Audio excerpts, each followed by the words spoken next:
Bonjour à tous. Aujourd'hui, mon histoire commence la tête baissée. Mon histoire commence en marchant dans la rue, dans un parc, sur la plage.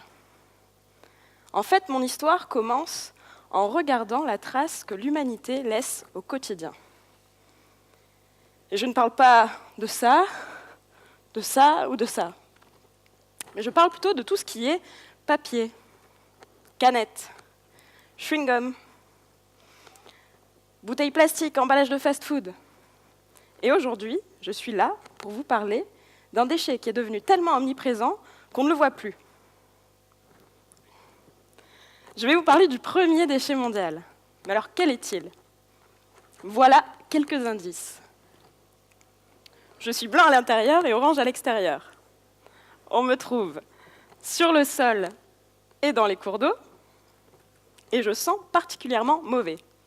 Je pense que tout le monde, là à peu près, vous aurez compris que je ne parle pas d'un vieux milliardaire qui serait en train de cramer sur une plage aux Maldives, mais je parle d'un déchet à l'aspect cotonneux. Le mégot de cigarette. Chaque minute en France, assez de mégots sont jetés pour atteindre le sommet du Mont Blanc. Un seul mégot a la capacité de polluer jusqu'à 500 litres d'eau. 500 litres, c'est l'équivalent de 3 baignoires pleines. Un mégot. En fait, un mégot, c'est de l'acétate de cellulose, ou autrement dit, une espèce de plastique imbibé de 4000 substances toxiques. Et parmi ces substances, on va trouver du plomb, de l'arsenic, ou encore du goudron. Et malheureusement, cette toxicité en fait le troisième déchet le plus mortel dans nos océans, après le matériel de pêche et les sacs plastiques. C'est simple, si vous mettez un mégot dans un aquarium, au bout de quelques heures, la moitié des poissons qui s'y trouvent seront morts. Chaque année à Paris, c'est 350 tonnes de mégots qui sont ramassés dans les rues. Est-ce que vous vous rendez compte? Ça nous fait quasiment 1 tonne par jour, seulement sur Paris, de mégots par terre, juste par terre. Et vous pouvez imaginer que tout cela a un coût. À votre avis, ça coûte combien par an en France, le ramassage de ces mégots? 1 million? 2 millions? 10 millions? 280 millions d'euros chaque année en France, juste pour ramasser les mégots par terre. 280 millions d'euros, ça représente 2 fois le budget alloué au développement de l'agriculture en France. Ça fait un paquet d'impôts qui partent en fumée. Et ces 280 millions d'euros ne prennent même pas en compte les frais nécessaires à la dépollution des eaux usées quand un mégot finit dans le caniveau, ni les frais nécessaires à l'incinération et à l'enfouissement de ce déchet. Parce que finalement, aujourd'hui, la meilleure des solutions, c'est celle de mettre son mégot de cigarette avec ses ordures ménagères. Et ce manque à gagner a bien été identifié par les villes. Et c'est pour ça qu'elles nous mettent en place de grandes campagnes de sensibilisation à plusieurs milliers d'euros, de nouvelles lois, des interdictions et même des amendes. Mais alors, à quel moment on se dissocie autant des déchets que nous produisons? À quel moment on est capable de mettre quelque chose à notre bouche, laisser un fluide toxique rentrer dans nos poumons, altérer notre organisme, jouer sur la fluidité de notre sang, sur l'acidité de notre corps, sur la composition de notre peau, pour s'en débarrasser aussi vite et faire comme si ce rapport très intime n'avait jamais existé?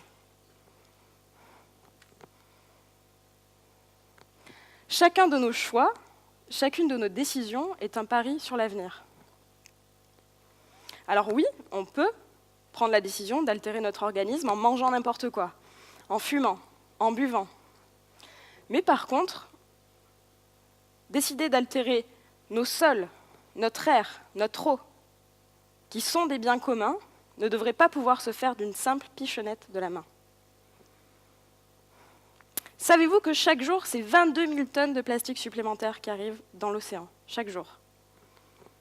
Savez-vous également que 90% des oiseaux marins, aujourd'hui, ont déjà ingéré du plastique? En fait, à quel moment on s'est dit que l'excitation procurée par un lâcher de ballon à un mariage valait ce résultat?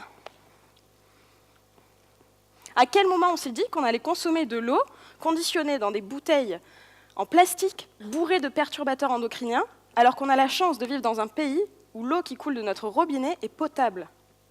L'eau est le produit alimentaire le plus contrôlé de France. Où est passé notre bon sens? Et si on continue comme ça, d'ici 2050, il y aura plus de plastique que de poissons dans l'océan. Mais alors, on a quand même une bonne nouvelle, c'est qu'on peut agir au quotidien, tel un colibri.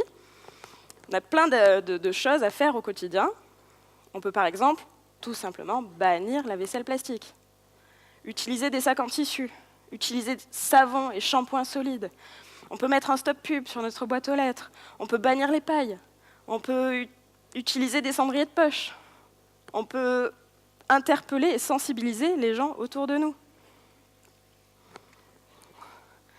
Bref, tout un tas de choses qui sont bien connues, mais qui valent vraiment la peine d'être remémorées et réellement mises en place. Et personnellement, quelque chose qui me permet de garder le cap, une phrase qui me fait régulièrement changer mes habitudes, c'est « l'exemple n'est pas le meilleur moyen de convaincre, il est le seul ». Et c'est pour ça que depuis bientôt 2 ans, j'ai décidé non pas seulement d'agir chez moi, mais j'essaye de mettre en place des solutions pour le plus grand nombre. Et c'est là qu'on en revient à nos mégots de cigarettes. En faisant des recherches sur Internet, je tombe sur des articles décrivant l'impact environnemental et budgétaire du mégot de cigarette. Je découvre aussi qu'il est possible de recycler ce déchet. En fait, d'un côté, on a la partie organique, qui est le reste de tabac et le papier, qui va être transformé en compost urbain. Tandis que le filtre, donc en acétate de cellulose, va être dépollué, refondu en petites billes plastiques, et ce plastique va servir à faire du mobilier de jardin, des palettes, des plaques de construction, etc. C'est simple, 1 tonne de mégots nous donne 650 kg de plastique. Et c'est autant de pétrole à ne pas aller forer sous nos sols. On a donc d'un côté les usines de recyclage qui existent, dont une en France, en Bretagne. Et de l'autre, on a les tonnes de mégots générés partout dans le monde chaque année. Et encore trop peu d'acteurs pour faire le lien entre les deux. Et c'est là que l'aventure Green Minded est née. On était 5 étudiants à se dire « Ok, comment on fait maintenant pour que les fumeurs fassent les 5 pas supplémentaires nécessaires dans la rue pour aller jeter leurs mégots de cigarettes au bon endroit ?» C'est là qu'on a décidé de créer le premier cendrier connecté au monde, la borne to recycle. Alors, pourquoi connecter? Tout simplement pour venir gamifier et rendre ludique le fait de recycler. Pour cela, c'est très simple. En fait, en haut de chaque borne, vous avez une question à laquelle vous pouvez répondre de manière binaire, donc réponse A ou réponse B. Et l'utilisateur va venir répondre à cette question en jetant son mégot du côté choisi. Du coup, nous, on procède à la fois à une collecte de déchets, mais aussi à une collecte de données. Car la borne to recycle est reliée à l'Internet des objets. Et du fait que ce soit un objet connecté, la borne devient un outil de sensibilisation. On va prendre un exemple. Charles est fumeur, et Charles est salarié chez La Poste. Et il se trouve que, comme tous les salariés fumeurs, Charles va consommer entre 70 et 80% de ses cigarettes sur son lieu de travail. Donc La Poste a eu l'excellente idée d'installer des bornes sur les zones fumeurs, tandis que Charles a téléchargé l'application Green Minded. Et dès qu'il va venir déposer un mégot dans une borne, ça va être comptabilisé de manière transparente sur son smartphone. Et s'il le veut, à la fin de chaque mois, il pourra avoir un feedback, lui disant « Bravo Charles, ce mois-ci, tu as fumé X% de cigarettes en moins que le mois précédent. Tu as gagné X% de capacité respiratoire. Tu as économisé tant d'argent, etc. etc. » Donc Charles, lui, il est ravi d'avoir ce code virtuel gratuitement mis à disposition par son employeur. Et en plus, Charles n'a même pas à sortir son smartphone de sa poche grâce à notre système de détection automatique.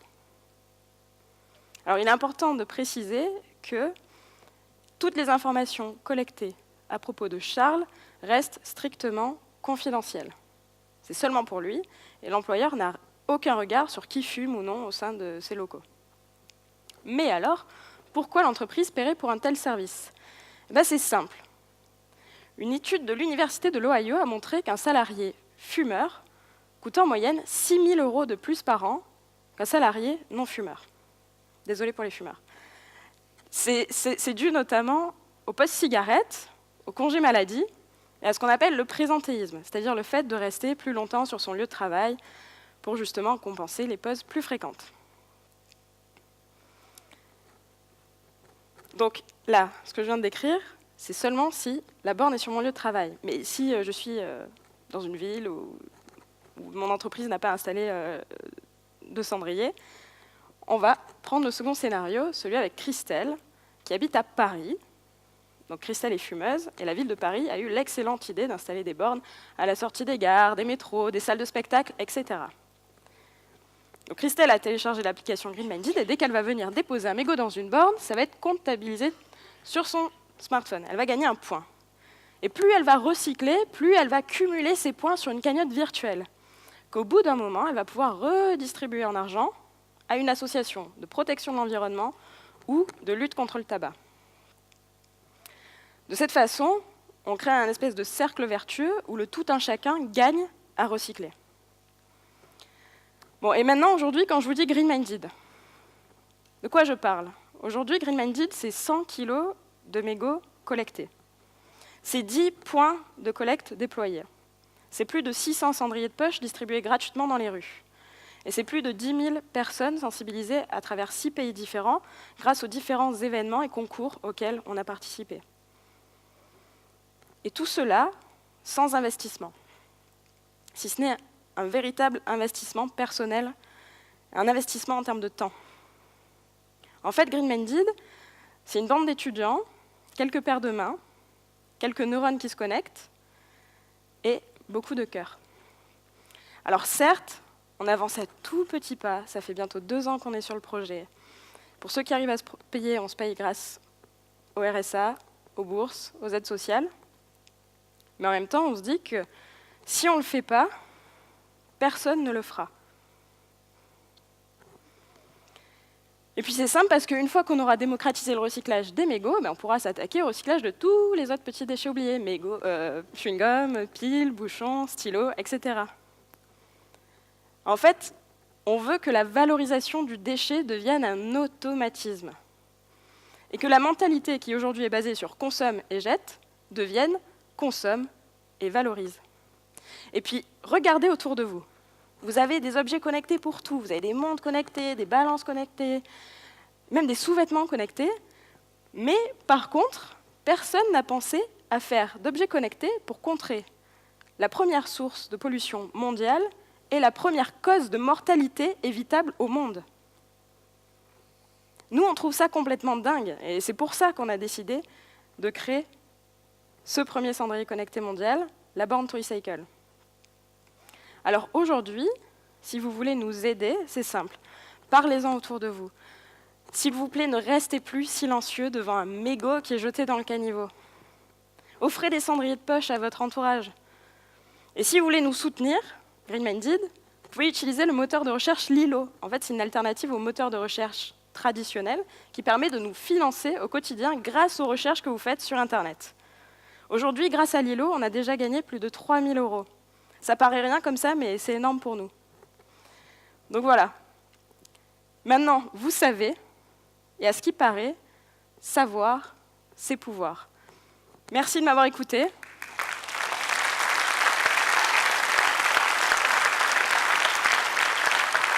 Et vous pouvez nous retrouver sur notre site internet et les réseaux sociaux. Merci.